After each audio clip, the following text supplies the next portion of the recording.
La cafetería se llamaba La Caléndula, y Dot la había regentado durante más años de los que le gustaba contar, y en todo ese tiempo había mantenido una pequeña tradición que casi no le costaba nada y le agradaba más de lo que podía decir. Cada mañana, antes de abrir la puerta, doblaba el periódico del día por la página del crucigrama y lo colgaba de su ganchito junto a la ventana, con un lápiz atado a un cordel al lado, para quien quisiera sentarse un rato con su café y darle vueltas a una pista o dos. Era esa clase de pequeña amabilidad que una cafetería puede ofrecer y que una persona no consigue en casa. La compañía de algo compartido, la sensación de que el periódico del gancho era de todos y de nadie. Dot nunca se había casado, y no tenía hijos, y a veces se había preguntado, en las horas pequeñas de la noche, si la cafetería había sido toda su vida, y si eso era algo triste o no. Había decidido, al final, que no lo era. Porque una cafetería es un lugar donde las vidas se rozan, con levedad y a diario, y Dot había pasado 40 años en el centro sereno de una gran cantidad de calor humano callado, sirviendo el café, recordando los pedidos, viendo envejecer a los clientes de siempre en sus mesas. Sabía más sobre los corazones de su pueblo de lo que el pueblo habría imaginado jamás. Era, pensaba ella, algo bueno de saber. Casi todos los días se llenaban unas cuantas pistas, en varias letras distintas, y Dot tiraba el periódico al cerrar y colgaba uno nuevo por la mañana. Nunca le daba muchas vueltas. Hasta el invierno en que empezó a notar que el crucigrama aparecía terminado. No terminado de una sola vez, ni por una sola mano. Esa era la parte curiosa. Cuando Dot descolgaba el periódico por la noche, el crucigrama estaba completo, o casi, pero rellenado con dos tipos de letra muy distintos. Una era pequeña y pulcra e inclinada, la letra de alguien paciente y preciso, y hacía las pistas horizontales. La otra era más redonda y más suave y apretaba un poco más sobre el papel, y hacía las pistas verticales. Y había una cosa más, la cosa que hacía que Dot se quedara de pie tras el mostrador con el periódico en la mano y una sonrisa lenta asomándole. Quienesquiera que fueran, estos dos, nunca lo terminaban del todo. Cada uno, cada día, dejaba sin hacer la última de sus pistas. La mano de las horizontales dejaba una horizontal en blanco. La mano de las verticales dejaba una vertical. Como si cada uno le guardara al otro algo pequeño por encontrar. Como si ninguno quisiera ser el que lo terminara, y así acabara el juego.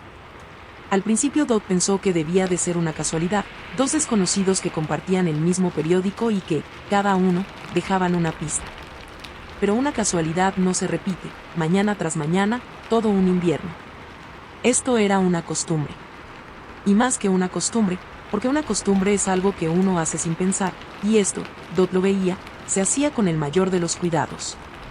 La casilla que cada uno dejaba nunca era una pista que no supieran resolver. Siempre era una fácil, una evidente, de esas que uno deja a propósito, del mismo modo en que dejarías la última galleta en el plato, no porque no la quieras, sino porque quieres que la otra persona la tenga más. Dot empezó, sin del todo proponérselo, a observar. Y vio que eran dos, tal como las dos letras le habían dicho, y que nunca venían a la misma hora. Primero, muy temprano, cuando la cafetería apenas había abierto y la luz aún era gris, llegaba un hombre. Un hombre mayor, pulcro y callado, con un abrigo que había sido bueno alguna vez y que aún se cuidaba, que descolgaba el periódico y se sentaba a la mesa de la ventana y trabajaba en el despacio con una sola taza de café, las pequeñas pistas horizontales inclinadas apareciendo una a una bajo su lápiz. Y siempre, antes de irse, volvía a colgar el periódico de su gancho, y Dot notó que se tomaba un momento, cada mañana, para leer lo que la otra mano había escrito el día anterior, las redondas y suaves pistas verticales, y que algo en su rostro se ablandaba cuando lo hacía. Nunca escribía una palabra de queja, este hombre, nunca una palabra de nada salvo las pistas y, de vez en cuando, sus pequeños márgenes amables. Pero Dot, que se había vuelto experta a lo largo de 40 años en leer las cosas que la gente no decía, comprendía que las primeras mañanas junto a la ventana con el periódico eran, para él, la mejor parte de un día que, por lo demás, no contenía gran cosa. Ya había visto esa mirada antes. Era la mirada de una persona que está sola, y ha hecho una especie de paz con ello, y de pronto, inesperadamente, ya no está tan sola, y no sabe del todo qué hacer al respecto. Y luego, un poco más avanzada la mañana, después de que el hombre se hubiera ido, llegaba una mujer. No joven, pero más joven que el hombre, con una bufanda de colores vivos y un aire cálido y vivaz, que descolgaba a su vez el periódico y se sentaba y hacía las pistas verticales con su letra redonda y suave, y que también, vio Dot, se detenía siempre primero a leer lo que él había dejado. Una vez Dot la vio leer una respuesta concreta que él había puesto, una palabra corriente cualquiera, y reírse por lo bajo, y negar con la cabeza, y escribir su propia respuesta justo debajo con lo que solo podía llamarse cariño. Nunca se habían conocido. Dot estaba casi segura de ello. Nunca habían estado ni una sola vez en la cafetería en el mismo momento, nunca se habían visto la cara, se conocían solo como una letra y una costumbre y una manera de dejar una pista sin terminar. Y sin embargo estaban, comprendió Dot, de pie tras el mostrador con un trapo olvidado en la mano, cortejándose por completo. Cortejándose a lápiz. Cortejándose en un idioma de casillas vacías. Así siguió todo el invierno, y Dot, que tenía un corazón blando bajo sus modales enérgicos, lo cuidó como cuidarías algo pequeño y silvestre que hubiera decidido, por razones propias, hacer su nido en el alféizar de tu ventana. Empezó a fijarse en las cositas que se dejaban el uno al otro, más allá de las pistas. Una palabra subrayada que no necesitaba subrayado, pero que resultaba ser amable.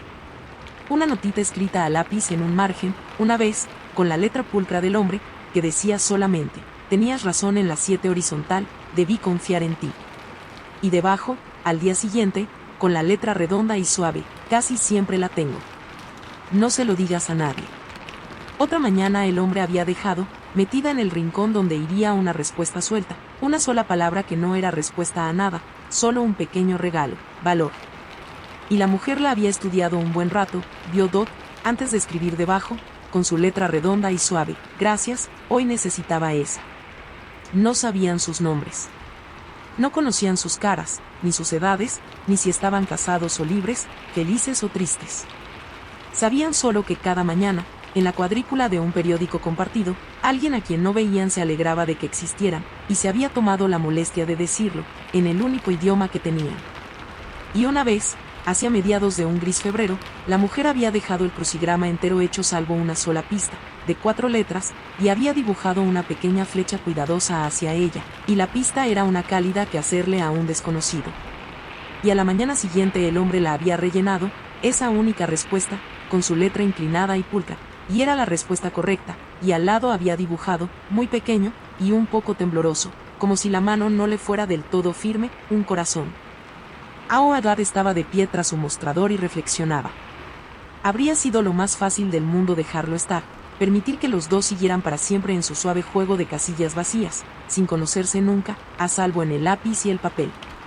Y había una parte de ella que lo quería, porque era algo precioso exactamente tal como estaba. Pero había una parte mayor que pensaba en el pequeño corazón tembloroso del hombre, y en él, no se lo digas a nadie, de la mujer, y sabía que algo empezado con tanto cuidado merecía, por fin, la oportunidad de volverse real. Lo pensó durante buena parte de una semana, dándole vueltas mientras limpiaba las mesas y manejaba la máquina. No quería asustarlos. Algo tan tímido podría sobresaltarse y desaparecer si se apuraba, como un pájaro en una ventana. Pero pensaba, también, que el invierno no duraría para siempre, y que un día los periódicos cambiarían, o uno de ellos se mudaría, o enfermaría, o sencillamente perdería el valor, y todo el pequeño milagro terminaría con la última pista para siempre en blanco, y ninguno de los dos conocería jamás el rostro de la persona que le había dado calor a sus mañanas. Eso, decidió Dot, sería la verdadera tristeza. No el encuentro. El nunca encontrarse. Así que Dot hizo una cosa pequeña y entrometida y bondadosa, de esas que las dueñas de cafetería han hecho siempre. A la mañana siguiente, cuando el hombre pulcro y callado entró temprano y se sentó a su mesa de la ventana con el periódico, Dot le llevó su café, cosa que nunca había hecho, pues él siempre se lo servía solo. Y le dijo, con ligereza, como si no fuera nada, que si no tenía prisa, quizá le apetecería quedarse un rato hoy, porque el café estaba recién hecho y la mañana era fría. Y el hombre, un poco sorprendido, dijo que suponía que sí. Y así, por primera vez, cuando la mujer de la bufanda de colores vivos entró un poco más tarde que el hombre, pero antes de que él se hubiera ido, allí estaban los dos. El hombre en la ventana con el periódico y su lápiz. La mujer en el umbral, deteniéndose en seco, porque el periódico que venía a buscar no estaba en su gancho sino en las manos de un desconocido. Se miraron. Y Dot, sacando brillo a una taza que no necesitaba brillo. Vio el momento exacto en que cada uno comprendió. Vio los ojos horizontales e inclinados del hombre encontrarse con los redondos y suaves de la mujer. Los vio a ambos quedarse quietos, y luego ruborizarse, y luego, despacio, sin remedio, empezar a sonreír. El hombre se levantó, y carraspeó, y le tendió el periódico, un poco torpemente, como una ofrenda. Y la mujer vino y se sentó, no a su propia mesa, sino a la de él. Wyatt trajo una segunda taza, y no dijo nada en absoluto, y los dejó a lo suyo. Se ocupó en el otro extremo del mostrador, y no miró, o trató de no mirar, aunque miró un poco, porque solo era humana, y había cuidado de esto todo el invierno, y sentía que se había ganado un vistazo de cómo terminaba. Los vio hablar, con torpeza al principio, y luego con menos torpeza, las dos manos tímidas unidas por fin a dos rostros tímidos. Vio a la mujer reír su risa suave por algo que dijo el hombre, y al hombre parecer asombrado y complacido de haberla hecho reír. Oyó, una vez, a la mujer decir un nombre, el suyo, y al hombre repetirlo como si fuera la respuesta a una pista que llevaba meses intentando resolver, cosa que, en cierto modo, era. Hicieron el crucigrama juntos esa mañana, las horizontales y las verticales en sus dos letras distintas llenando la misma cuadrícula en la misma mesa por fin, y por primera vez en todo aquel largo y suave invierno, cuando terminaron, no quedaba una sola casilla vacía. No hacía falta. Habían encontrado aquello para lo que cada uno había estado guardando la última pista. Donde quiera que estés esta noche, y sea cual sea la tarea tranquila que mantiene tus manos ocupadas, gracias por pasar este ratito aquí con nosotros. Descansa, y cuando quieras, siempre habrá otra historia esperando.